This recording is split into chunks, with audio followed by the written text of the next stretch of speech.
peuple congolais azolinga kotanga te.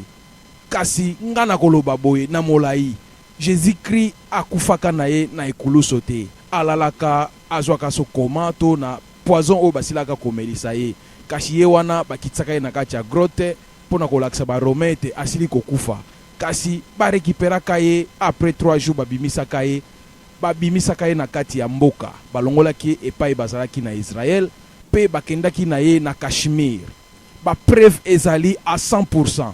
Mutu moko te akoki lelo kowangana to kobomba yango. Babombaka ye na kati ya temple ya Salomon o ezali na kati ya Kashmir. Salomon oyo bino bosili koyeba na kati ya Biblia obotangaka. Basili ko cha ebembe ya Jésus banda tanwana akufaka te tango akei na Kashmir. Basili sinanu ba traitement bapota na ye. Pe ye wana azongelaka mission na ye azalaki toujours koteya na kati ya Kashmir. Kashmir ezali mboka moko ezali na kati ya Inde, ezali na mopanzi oyo tobengi India pe na mopanzi mususu toza na mboka oyo ya bato susu kombo esili kokima. Kasi ezali na kati ya Kashmir na kati ya temple ya Salomon pe ba musulman basila ko protéger yango banda bambula na bambula. Kasi tala lelo Dieu merci ba onyo sesila akobomba mandenge tolobaka ebimaka toujours likolo ya mesa. Lelo bandeko bokota na kati ya YouTube bokomona bobeti Kashmir après boche Jésus-Christ na tombe. Pe na kati wana ye asilaka kote ya ti asili kokufa na âge ya 80 ans. Pe ba peuple ya Kashmir bazali na ba preuve belé voire même ba makolo na ye bachaki yango na ciment bazwa mabele wana batika yango na kati ya temple wana pona kolakisa ete ezali ye pe na bapota na ye nyonso. Jésus amataka na ye likolo te. Jésus avandi na ye pembeni ya tata na likolo te. Jésus azali na ye azalaki prophète lokola ba prophète nyonso bakokufa pe ebembe na bango nzoto ezali toujours awa na se ya mabele. Donc ebembe ya Jésus ezali na kati ya Kashmir ndenge tozali koloba lelo ndeko kota na YouTube pe tanga oko comprendre makambo ebele ezali na anglais ya français nanu bachete. Kasi 18 ans oyo asilaka kobunga ye pe azalaki na ye na kati ya India na kati ya université moko azalaki kotanga kuna avant ti akokisaki âge na ye wana ayaki kokontinue musala na ye. Na yango bandeko to lamuka to telema totala to bandi kosenga banda mbula nini tozwaka te. Kasi tozomona ba pasteur ba bishop makambo ebele bazo continue kati na débauche kati na ba désordre. Yango lelo peuple congolais tozako vivre kati na bapasi. Tozali na histoire kitoko bakoko na so batikela biso oyo vraiment lelo soki to telemi biso no so to fungwami to tiki oya biso te to zui ya biso na banzi to kokende liboso. Nango papa na ngando mbele na joyeux temps ebele te na zongiseli o maloba. Matondo papa na biso elu mabozo na musala kitoko oyo tata Nzambe apesaki yo po etolekisaka maloba oyo epai na bato. Papa nga elu ya solo maloba oyo sili koloba oyo osili kobakisa concernant Jésus oyo ya Kashmir. Bandeko nanga papa elu na kokomante mwa muke makambo wana eza pe na français.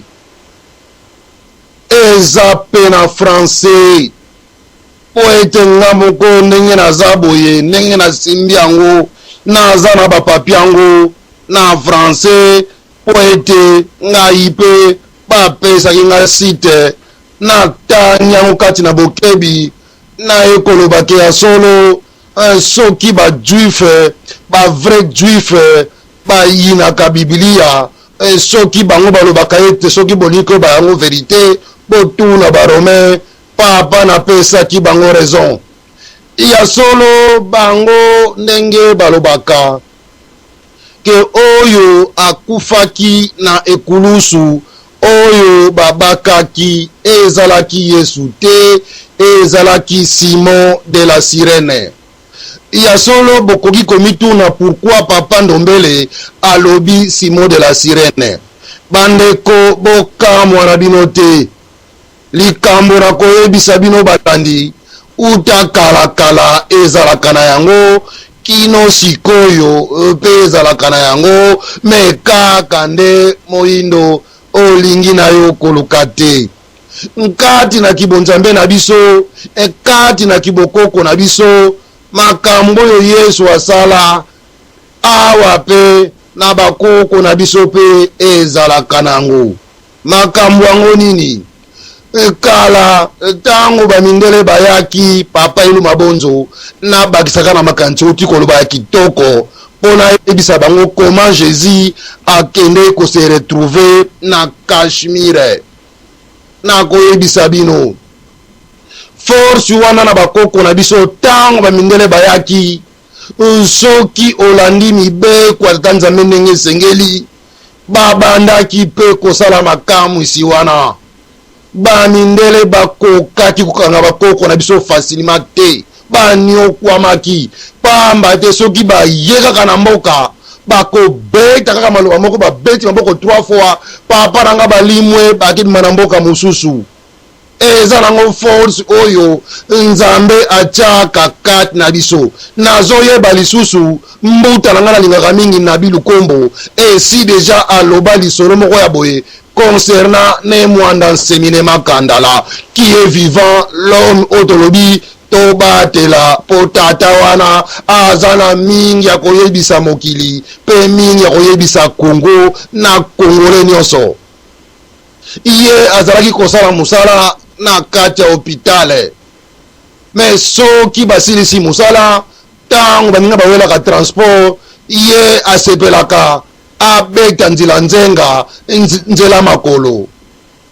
Kanisa kaka ndeko yo moko kouta mama yemo par exemple pokoma na kitambo to pokoma na ngaba me kasi bakokamwa mutu aye nzela makolo akomi avant koleka bato baye na transport. Makambo wana ezalaka na yango papa yango tozoloba ke force oyo eza balandi soki kaka bakomprendre pona koliberame eza nango facile. Ye solo soki okei na YouTube to obeti na Google beta kaka Jésus en Inde, obeti Jésus en Inde bakoyebisa yo mythe ou réalité batie point d'interrogation tanga yango okomona na bafoto okomona na vraie histoire na kombo ya Isa na kombo ya Yesu ndenge nini nakenda kokwela kuna ndenge pa betre bango lisolo ke ngai nazali prophète ya Nzambe me kasi bazali ko maltraiter nga balingo baboma ngai yango na kimi na ye kovanda awa Nzambe abikisi nga na ye kovanda awa kuna yake ndeki papa nanga elupu na sisi kotanga ngo deja balobi asalaki vina ye normale yango baneroso islam to pesa kabino bravo pa mate musulman alobaka vérité ke oyo akufaki na ekulusi Yesu te me kasi Yesu tata Nzambe enlevaki entre bato mabe po akibisa ye akwesa ye kote mosusu ye wana pe akozongaka neti susu parce que basala Nzambe mbuta tokendaka pe tozongaka. Donc soki na Google beta kaka Jésus en Inde kuna komona ekomi na français tanga yango balandi okososola me kasi na kosepela bobeta ngo nsima po borate masolo kitoko oyo te papa Ndombele azopesaka bino matondo. Bandeko ngai nasukaki bisika oyo akoyebisa bino ete papa na biso nsima utoko kuna na boloko tango asalaki makamusi wana na 1959 bane oyo tolobaka bato ya mikuse basoda oyo Nzambe atindaki mpona kokangola Kongo bango nde bayaki basalaki safase basalaki sakageri en tout cas mindele bango moko bayebi lisolo ezalaki sauve pe mwana bendana pamba te uta babotama mbala liboso bamona basheribe kokita kodefendre bato ya mokili ndenge nalobaki na ebandeli te papa bato wana baza na force moko impossible mutu moko pamba aza na force ya kobeta bata yo mobimba basheribe. Donc yango yo moyindo eza le seul pays au monde tozo rasire bino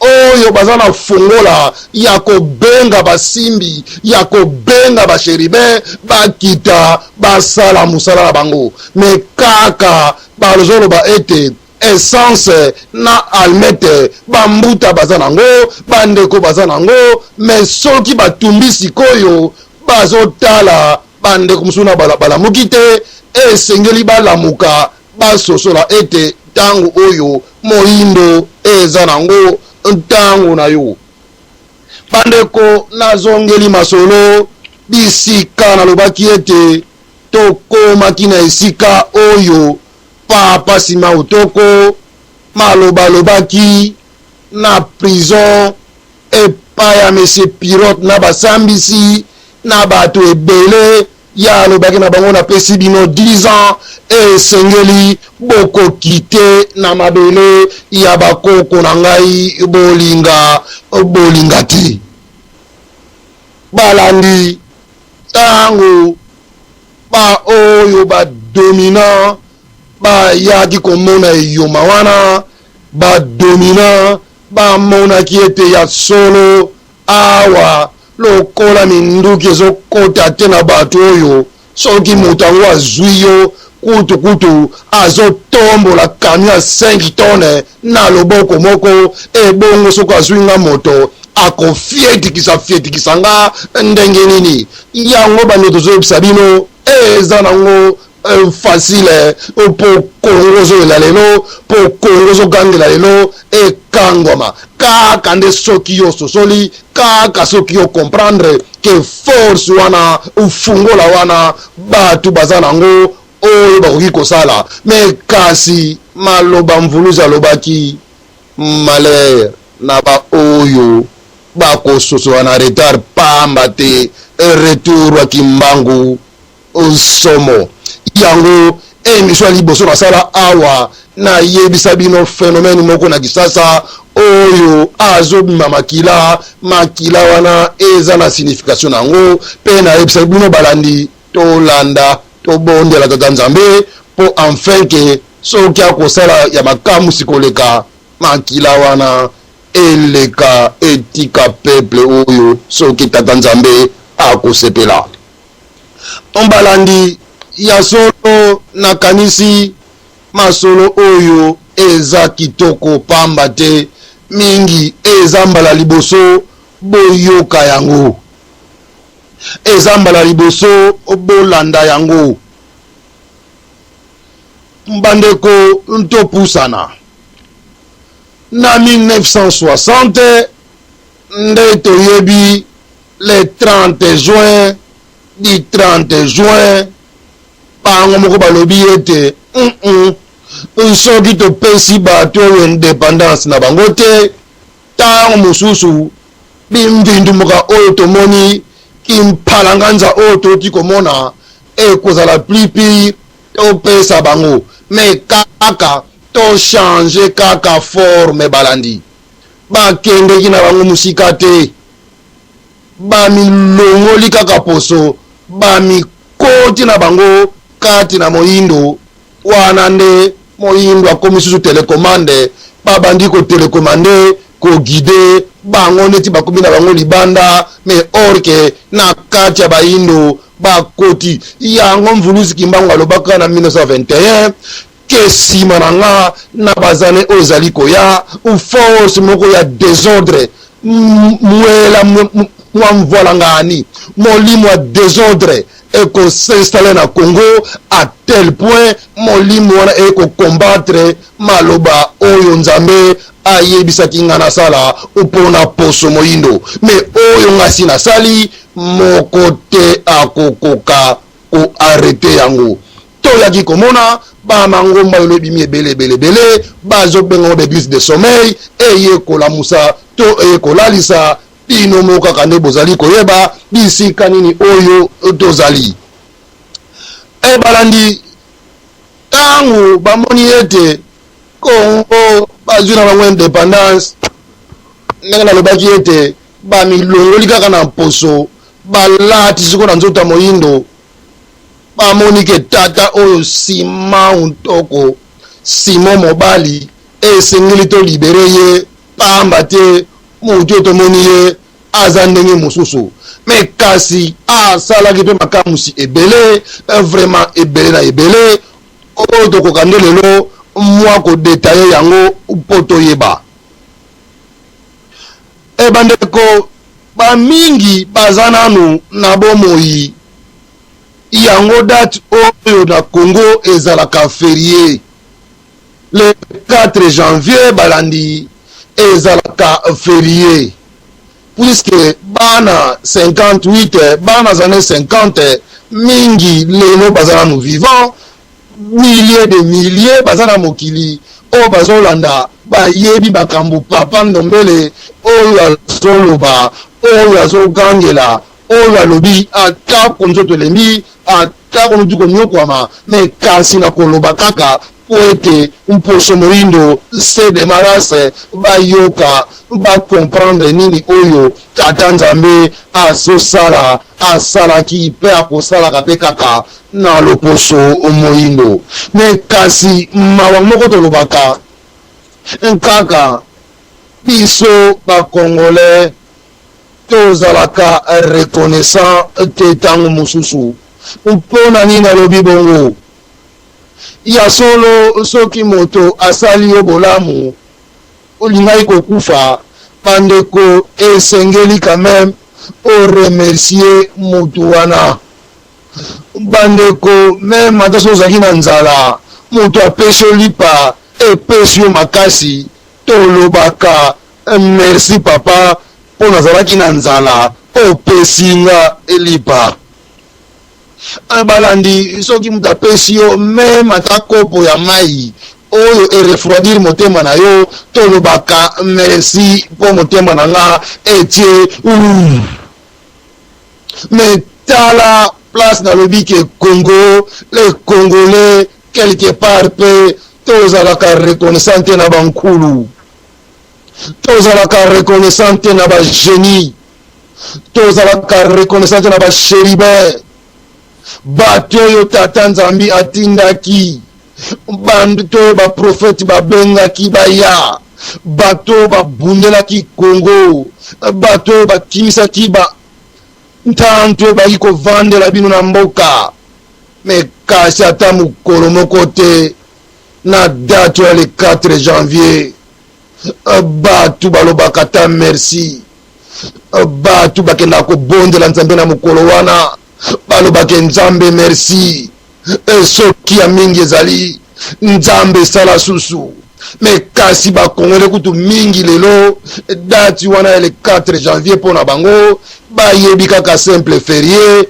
mais kasi le reste zabapele le reste ça sert à rien le reste étaliété le reste ye wana mongonzo ye wana bambiance mais abosani ke date wana eza date moko très historique na mokili mpe na Congo yango tozalaka ntango mosusu reconnaissant yango nalobaki tata Nzambe merci na mbuta na bilukombo merci na mbuta na bilukombo pamba te mbuta oyo ye ne munamonaki mutu ya liboso ye mutu ya liboso aleki na radio alobi esengeli bandeko nyonso baza na poto oyo bakosepela baya na Angleterre tosangana tosala milulu ya kafu tolata bilamba ya motane po ete tosenga bakoko wana merci na oyo basalaki mpona Congo mbuta na bi Nzambe na yo akolembaka jamais kopambola yo po oyo yo mema na poto soki aka nzoto na yo pamba papa mbele eloko te toyebi ke Nzambe ne mutu alamusaki yo alobaki te yo nde kende po olamusa bana na bilembo po oyebisa biso ete esenge tosengaka merci na bagénie merci na basheribe merci na basimbi oyo bayaki kobundela lekulu balandi ya solo tozonga bango moko ntango bamoni ete tata oyo aza solo vraiment mystique balobi esengeli tolibere ye akende po tomoni forme na ye lokola akoki komemela biso malédiction makambo ebele na bamboka. Ntango baye kolibere papa na nsima otoko balandi na kosepela napesa bino masolo oyo mwa moke mosika po ete moyindo ososola soki meme ata masolo oyo ya mosolo mopatasi nzimbu diniero kaniaka kumbu motete tokoloba ta mbala mosusu eza likambo te kaka na korespekte bino po lobi dimanche bokendaka mangomba me na kosepela na pusa bino mwa moke bososola ke tata nzambe asalaka ya minene epai na yo moyindo.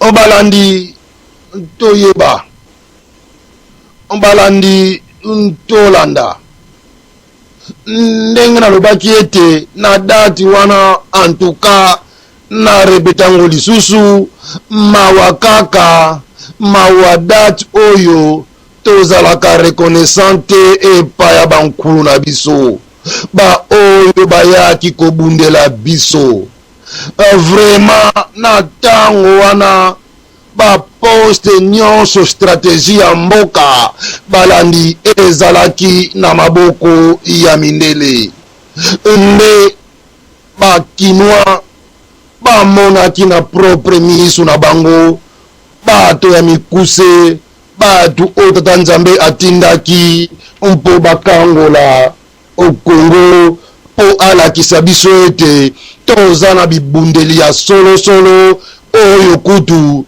biso tokosala effort moko te kaka nzambe ye moko ayebi nini akosala biso kaka nde toremplir kaka tâche mpe na devoir mpo nzambe accomplir oyo esengeli accomplir mpo na poso moyindo surtout le ekongo.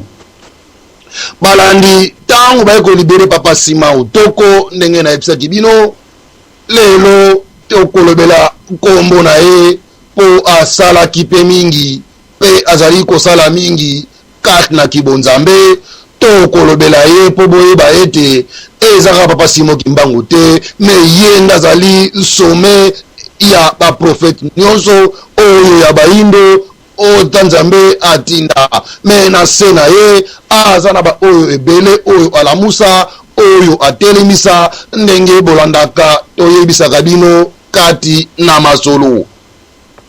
Ombandeko ya solo topusa na mwa moke topusa na kaka po to comprendre ntango baye kolibere papa nsima otoko vers des années 60 après kozwa indépendance ya solo papa nsima otoko oyo tolobi toko ezali bakala to mobali ye wana alembaki te azwaki toujours nzete na ye ya pelerin akontinue kopanza sango koyebisa mpulusu koyebisa kobikisama koyebisa lolenge nini moto moyindo akoki kokangolama ya solo alembaki te atako batiaki ye na boloko atako baniokolaki ye ya solo mpona kontinue esika wana balandi esengeli namela mwa mai pamba te nde nayebisaki bino na kosepela napesa bino mwa lisolo oyo ya molai mpo balandi bocomprendre force oyo yango nde ezali sekele ya moyindo ndenge baémission ezoleka na baradio na batelevizio na banzela kaka na kibokoko bazopesa bino kaka nde mutu ya pamba me kasi mozindo na yango kota na sese luka bato bazoteya masolo oyo bakoyebisa yo lolenge nini yo okozongela kibokoko na yo papa na biso elu nayebike na teknike misapi eza toujours prêt tiela biso mwana yembo moko ya kafu bongo tozonga na masolo bisika tosukeli ntango baliberaki papa na biso Simao Utoko. Matondo na pesio maloba matondo.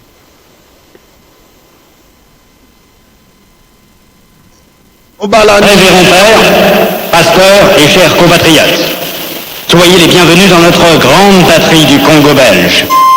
La tâche qui vous est confiée de remplir est très délicate et demande beaucoup de tact. Prêtres et pasteurs, vous venez certes pour évangéliser. Mais cette évangélisation s'inspire de notre grand principe, avant tout, les intérêts de la métropole. Le but essentiel de votre mission n'est point d'apprendre aux Noirs à connaître Dieu. Ils le connaissent déjà depuis leurs ancêtres. Ils prient et se soumettent à Nzambi Bounou, que je sache, et aussi à Nzambi Mawezi. Ils savent que tuer, voler, coucher avec la femme d'autrui, calomnier, insulter est mauvais. Ayons le courage de l'avouer et vous ne venez pas leur apprendre ce qu'ils savent déjà. Votre rôle est essentiellement de faciliter les administrateurs et les industriels, c'est-à-dire que vous interpréterez l'évangile de la façon qui sert le mieux vos intérêts dans cette partie du monde. Pour ce faire, vous veillerez entre autres à désintéresser nos sauvages noirs des richesses dont regorge leur sous-sol, afin d'éviter qu'ils s'y intéressent ou qu'ils nous fassent une concurrence meurtrière, rêvant un jour à nous déloger de cette partie avant que nous ne nous enrichissions. Votre connaissance de l'Évangile vous permettra de trouver des textes qui recommandent et qui font aimer la pauvreté. Par exemple, heureux les pauvres, car le royaume des cieux leur appartient. Il est plus difficile pour un riche d'entrer au ciel qu'un chameau de passer par le trou d'une aiguille, etc. Vous ferez donc tout pour que les nègres aient peur de s'enrichir pour mieux mériter le ciel. Les soutenir petit à petit pour qu'ils ne se révoltent jamais un jour. Les industriels et les administratifs seront obligés de se conformer à ce que je vous recommanderai, à vous prêtres et pasteurs blancs, de temps en temps, pour vous faire craindre, de peur de courir à la violence, injurier, battre. Il ne faudra pas que les nègres ripostent ou se nourrissent de vengeance. Pour cela, vous leur enseignerez par tous les moyens et vous insisterez pour qu'ils suivent l'exemple de tous les saints qui ont tendu les joues, qui ont pardonné les offenses, qui ont reçu les crachats et les insultes sans tressaillir. Il faudra les décourager et les détacher de tout ce qui pourrait leur donner le courage de nous affronter. Je songe ici spécialement à leurs nombreuses fétiches de guerre qu'ils prétendent ne point abandonner. Votre action doit porter essentiellement sur les jeunes, afin qu'ils n'hésitent point de nous saluer. Quand le commandement du Père est en contradiction avec celui des missionnaires, qui sont les pères spirituels de leurs âmes, vous insisterez particulièrement sur la soumission et l'obéissance, même aveugle. Cette vertu se pratique mieux quand il y a absence de critique. Apprendre aux élèves à croire et non à raisonner. Ce sont là, chers prêtres, pasteurs et compatriotes, quelques-uns des principes que vous appliquerez sans faille. Vous en trouverez beaucoup d'autres dans les livres et textes qui vous seront remis à la fin de cette séance. Vous verrez donc ce que je recommanderais à vous, prêtres et pasteurs blancs. Évangélisez les Noirs jusqu'à la moelle des os, afin qu'ils ne se révoltent jamais contre les injustices que vous leur ferez subir. Faites-leur réciter chaque jour « Heureux ceux qui pleurent, car le royaume des cieux leur appartient ». Convertissez les Noirs au moyen des chicottes. Gardez leurs femmes à la mission pendant 9 mois, afin qu'elles travaillent pour vous. Courtisez-les s'il le faut, et exigez ensuite à ces convertis qu'ils offrent en signe de reconnaissance des bonnes viandes, poules, coqs et œufs, chaque fois que vous visitez leur village. Faites tout pour éviter que les Noirs ne deviennent riches.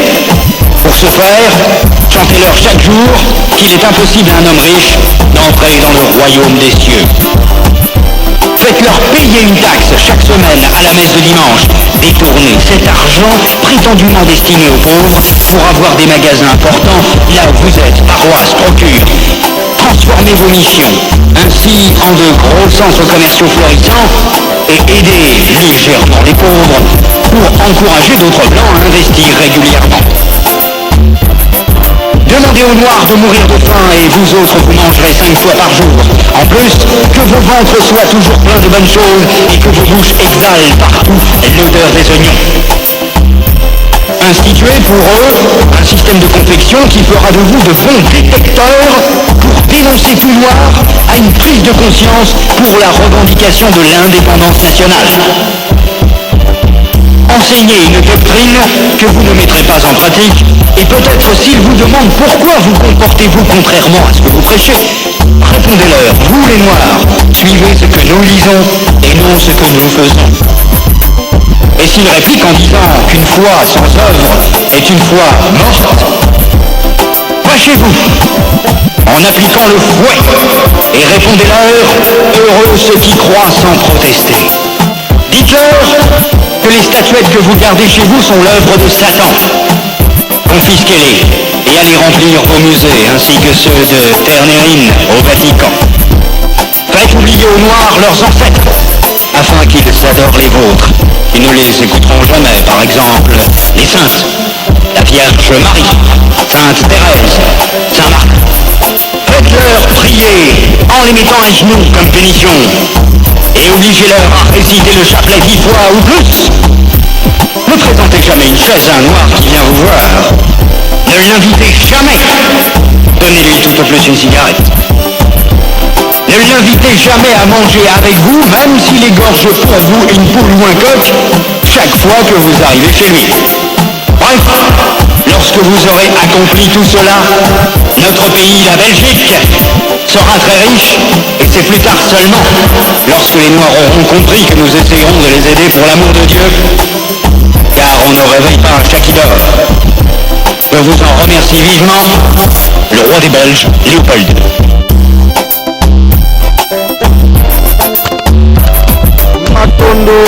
Matondo.